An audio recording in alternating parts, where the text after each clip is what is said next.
Rabbi Professor Dvora Weisberg is the Rabbi Aaron Pankin Professor of Rabbinics and the Director of the Rabbinical School at Hebrew Union College Jewish Institute of Religion.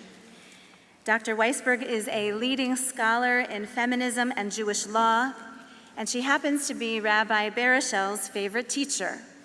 So she has come all the way from Los Angeles to be our scholar in residence this Shabbat and to celebrate Rabbi Baruchel's installation. Dr. Weisberg, come please and teach us your Torah.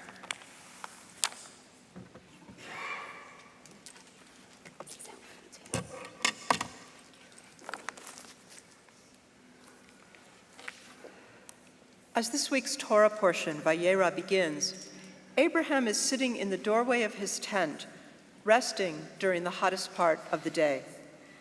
He looks up and he sees three figures coming toward him.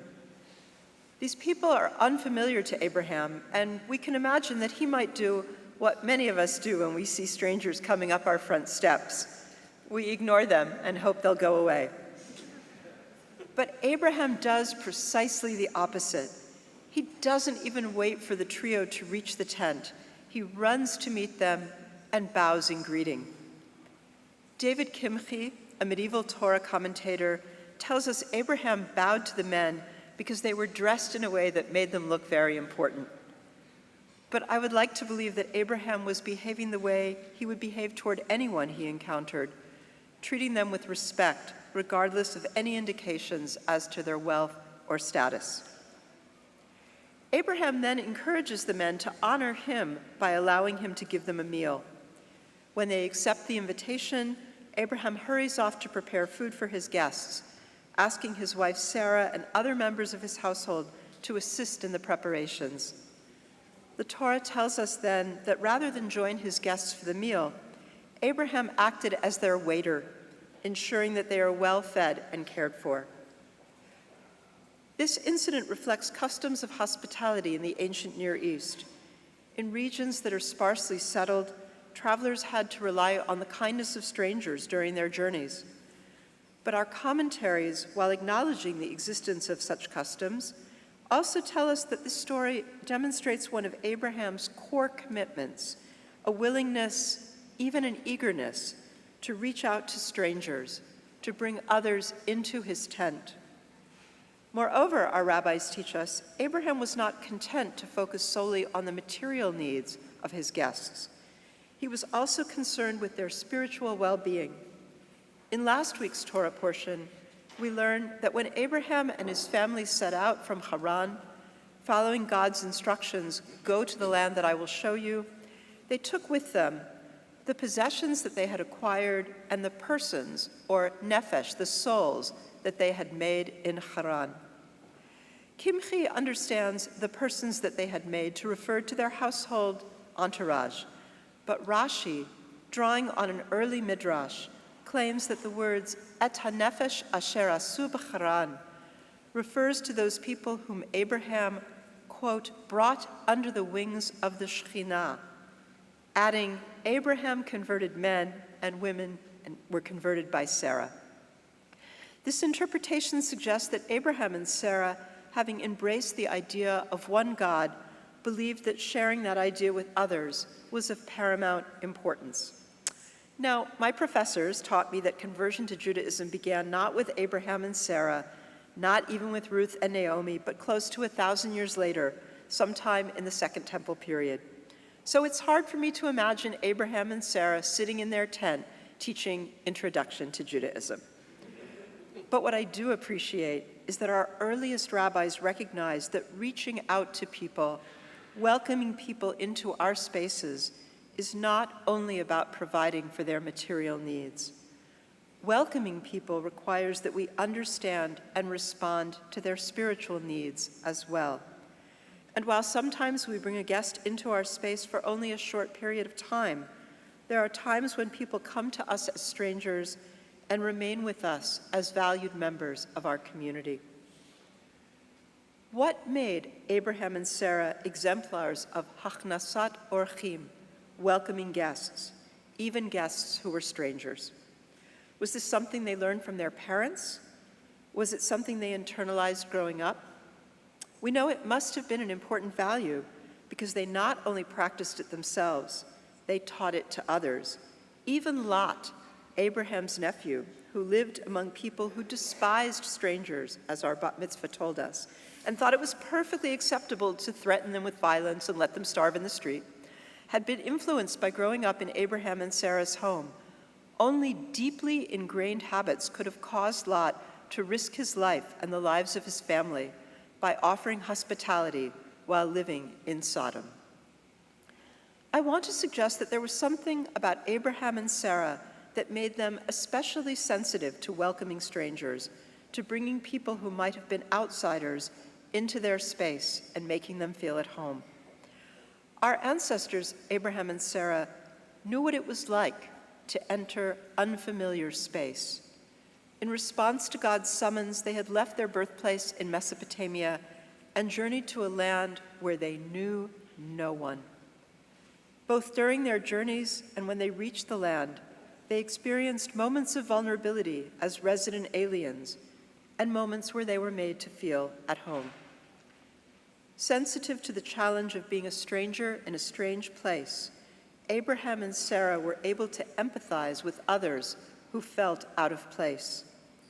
As they traveled to and through the land that God promised to them, they developed a sense of what it would mean to alleviate feelings of vulnerability in others.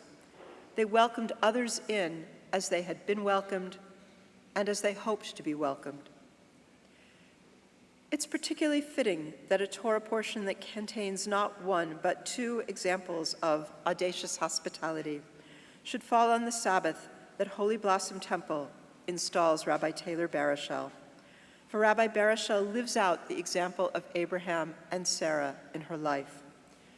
She's a person who draws other people in. I first connected with her in 2020. She had taken a leave of absence from rabbinical school to move to Atlanta with her husband, and we were trying to find a way to get her back into school. As fate would have it, we soon found ourselves offering all of our courses on Zoom, although I do not blame her for the pandemic.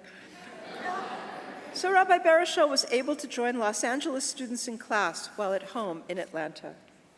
Suddenly she found herself in a Zoom room with strangers, all of whom had studied together in person before the pandemic, and not one of whom knew her at all. Fast forward to our post-pandemic return to in-person learning. Rabbi Baruchel made her first visit to the Los Angeles campus, and when she walked into my classroom, everyone was ecstatic to see her. They greeted her as if she was a long-lost friend, someone they had known for years. And this is because Rabbi Baruchel has a gift for making people want to spend time with her, to learn from her, and to trust her. That gift made her beloved at HUC. It made her successful working with college students in Atlanta, with congregants at Temple Beth Tikva in Roswell, Georgia, and it is the precious gift that she now brings to you. I know of no rabbi more qualified for a rabbinate of outreach than Rabbi Baruchel. Like Abraham and Sarah, she knows what it is to be a newcomer in a foreign country or a new setting, and she knows what it means to feel welcomed and valued in a new place. I believe that congregations show great wisdom in waiting a few months between the arrival of a new rabbi and the formal installation. I could speak to all the ways I believe Rabbi Baruchel will enrich your community, but the truth is, after even a short period of time, you are probably as well qualified, if not more qualified, than I am to compile that list. She brings to her new position warmth, deep love for and wisdom about Judaism, and a commitment to meet people where they are. And Rabbi Baruchel, unlike Abraham and Sarah, has not left her home to travel to an unfamiliar place. She has come from a series of unfamiliar spaces that she made her own: Jerusalem, Cincinnati, Atlanta, Los Angeles, Zoom, to begin her rabbinate in Canada, her birthplace. And unlike most of her classmates, she did not walk into the Holy Blossom Temple for the first time for an interview. She comes to her new role as a bat bayit, a member of your community. If you are lucky in your new rabbi, she is also immensely lucky in you, a community that has embraced her and her family. I want to end by sharing with you the blessing I shared with Rabbi Barashel and her classmates a few minutes before their ordination in May. The Talmud tells a story of a student who was preparing to leave the house of study and asked their teacher for a blessing.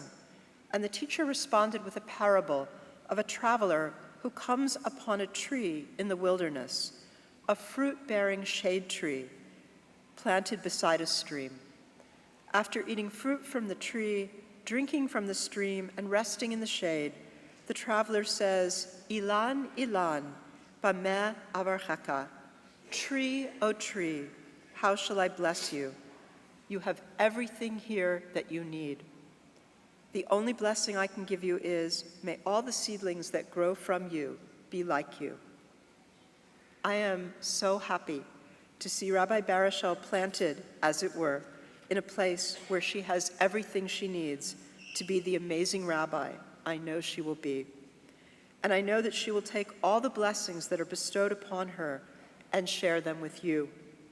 I wish Rabbi Barashel and your congregation many years together building and sustaining Jewish life.